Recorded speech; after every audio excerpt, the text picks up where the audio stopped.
Welcome back. You're tuned into CNN News 18 and I'm Poonam Burde. And the big story we're tracking at this hour is the late night drama that is unfolding in Jaipur as the Rajasthan rumble continues. Gehlot's MLAs, his camp, now upping the ante, showing the national observers that are there, showing the top brass of the Congress party who really is the boss as far as Rajasthan is concerned. 92 MLAs all ready to resign if the party decides to replace Ashok Gehlot as the Chief Minister of Rajasthan, just because he wants to take up the role of the Congress's top boss here in the national capital. The message is very, very clear. You may want to believe in the one man, one position principle, but that does not apply to Ashok Gehlot. MLAs from the Congress party there sending out an ultimatum, a warning to the top brass. If you replace Ashok Gehlot, then you will have the risk of losing the government as well. It is a 200-strong assembly in Rajasthan. 92 Congress MLAs there, all of whom backing Ashok Gehlot, going on to say that if you replace Ashok Gehlot as the Chief Minister of the state, all of us will resign. That show of strength now happening outside the Speaker, C.P. Joshi's residence. All of those MLAs ready with a resolution, 92 signatures on that piece of paper to say, if you remove Gehlot, then we will resign too. That resolution is ready to be handed over to the Speaker of the House.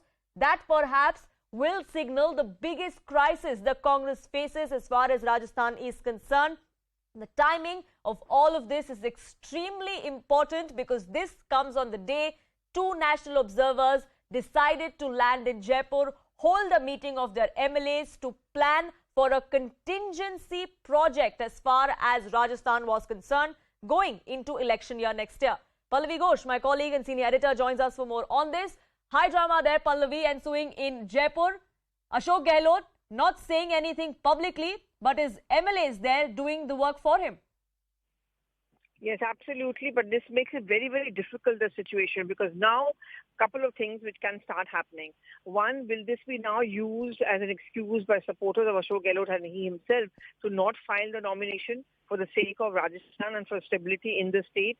Second, does it make the road even more tougher for Sachin Pilot? In fact, some of the MLAs who have been speaking out and some who spoke to the Congress top leadership, they made the point that many of us stood by Ashok Gehlot, saved the government, when those who had rebelled against them are now being considered for a top post. How fair is that? Shouldn't loyalty be rewarded? That's exactly the question. But I think behind all of this, Poonam, it's the central leadership which is once again being made to look weak. Somehow Ashok Gehlot came across as a person who's going to be becoming the next Congress president. His first big task, and in fact the task of any president, is to keep the flock together. But look at the irony of it. Even before his filing his nomination, he's unable to keep the Rajasthan Congress party together. This, of course, is going to start raising question marks over him as well.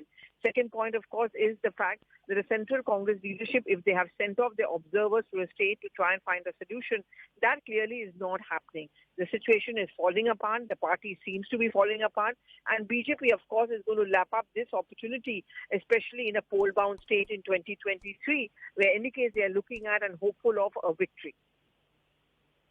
Absolutely. The timing of all of this is extremely important because a year and a half in election season in a state where they have had issues of revolt and internal rebellion, this kind of crisis is not going to bode well for the Congress party, Pallavi, isn't it? It's not good for the optics. It's not good for their strategy. Yes, and it's not good for the optics. It's not good for the party. And, we have the Congress party in power in two states, Chhattisgarh and Rajasthan. The main reason why the Congress party lost in Punjab was also because they were unable to restore the situation at the right time. The delay is what led to the undoing of the Congress party. And could Rajasthan end up becoming another Punjab? Will it once again show that how the central leadership of the Congress party, which is the Gandhis, are unable to gauge? Clearly, the entire Bharat Jodo Yatra will now be overshadowed by what is happening in Rajasthan. Clearly, Poonam, that is emerging as the bigger story. Absolutely, and the BJP is already picking up on that, even as the Congress and Rahul Gandhi particularly tries to go on this Bharat Jodo Yatra, the party really is crumbling, the party is falling apart, and that really seems to not be of priority to Rahul Gandhi or the top brass of the party. Stay on with me because Bhavan